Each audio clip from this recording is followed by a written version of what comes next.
IL টি-20 লিগে সাকিবের MI এমিরেটসের বিপক্ষে বল হাতে ম্যাজিক দেখালেন মুস্তাফিজুর রহমান। দুবাই ক্যাপিটালসের জার্সিতে আরও একবার জ্বলে উঠলেন দ্য ফিজ। ওভার হ্যাটট্রিকের পাশাপাশি করলেন দুর্দান্ত বোলিং। এদিন দুই দলের ম্যাচেও ছিল দারুণ উত্তেজনা। সেখানে ম্যাচের ফলাফল এবং ফিজের জাদুকরী পারফরমেন্স নিয়ে বিস্তারিত জানব রিপোর্ট। আগের দিন আইপিএল এর নিলামে বাজিমাত, আজ আইএল টি-20 লিগে বাজিমাত। বল হাতে মুস্তাফিজুর রহমান আরও একবার প্রমাণ করলেন কেন বিশ্ব ক্রিকেটে তার এত চাহিদা, সাথে বুঝিয়ে দিলেন নিজের কার্যকারিতা। আইএল টি-20 লিগে এদিন তার দল দুবাই ক্যাপিটালস মাঠে নামে সাকিব আল হাসানের এমআই এমিরেটসের বিপক্ষে, যেখানে দুবাই টস জিতে আগে ফিল্ডিং করার সিদ্ধান্ত নেয়। ইনিংসের দ্বিতীয় ওভারে বল করতে আসেন দ্য ফিজ, সেখানে দুটি বাউন্ডারি হজম করে খরচ করেন 10 রান।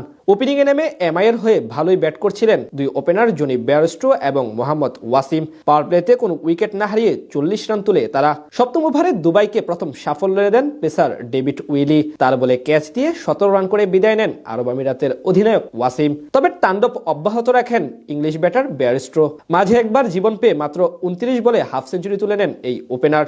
মোহাম্মদ জায়দুল্লাহ বলে উইকেটের পেছনে ক্যাচ দিয়ে আউট হন নিকোলাস পুরান।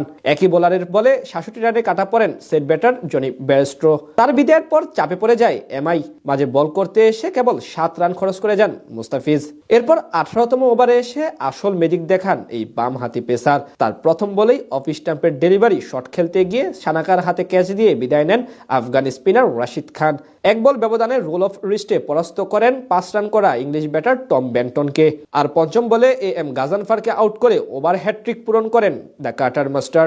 আজ 4 ওভারে 34 রান দিয়ে 3 উইকেট তুলে নেন মুস্তাফিজুর রহমান। তার এমন দুর্দান্ত বোলিং এর সামনে মাত্র 137 রানে থেমে যায় সাকিবদের এমআই এমিরেটসের পুঁজি। জবাব দিতে নেমে দারুণ শুরু করেন দুবাই ক্যাপিটালসের দুই ওপেনার শায়ান জাহাঙ্গীর এবং লিউস ডিপ্লয়। একজন ধীরে সুস্থে এবং অন্যজন চালিয়ে খেলতে থাকেন এমআই বোলারদের বিপক্ষে। যদিও এদের জুটি বেশি দূর আগায়নি। স্লো খেলতে থাকা লিউস ডিপ্লয় বিদায় নেন মোহাম্মদ রহিদের শিকার বনে। তবে তাণ্ডব অব্যাহত রাখেন শায়ান জাহাঙ্গীর। তার সাথে যোগ দিয়ে ক্রিজে এসে আগ্রাসী মেজাজে ব্যাট চালাতে থাকেন জর্ডান কক্স। পাওয়ার প্লেতে 51 রান জমা পড়ে দুবাইয়ের স্কোরবোর্ডে। নবম ওভারে এসে প্রথম ব্যাটার হিসেবে রাশিদ খানের শিকার হন শায়ান জাহাঙ্গীর। 27 বলে 34 রান করে নিকোলাস পুরানের কাছে স্টাম্পিং এর ফাঁদে পড়ে আউট হন এই ব্যাটার। তবে আগ্রাসন অব্যাহত রাখেন জর্ডান কক্স। শেষ 10 ওভারে জয়ের জন্য দুবাই ক্যাপিটালসের দরকার ছিল 74 রান, হাতে ছিল 8 উইকেট। সেখান থেকে নতুন করে জুটি করেন রবমান পাওয়েল। তবে 10 বলে 11 রান করে ইম্প্যাক্ট প্লেয়ার হিসেবে ক্রিজে আসা পাওয়েল বিদায় নিলে ঘুরে যায় ম্যাচের মোড়। এদিন দাসুন সানাকা এবং জিমি নিশামও তেমন সুবিধা করতে পারেননি। আর 19তম ওভারে বল করতে আসা সেট ব্যাটার জর্ডান কক্স এবং মোহাম্মদ নাবিকে আউট করে এমআইয়ের জন্য ম্যাচ জয় নিশ্চিত করেন নাবিনুল হক। অর্থাৎ সহজ ম্যাচ হাতছাড়া করে মুস্তাফিজের দুবাই ক্যাপিটালস।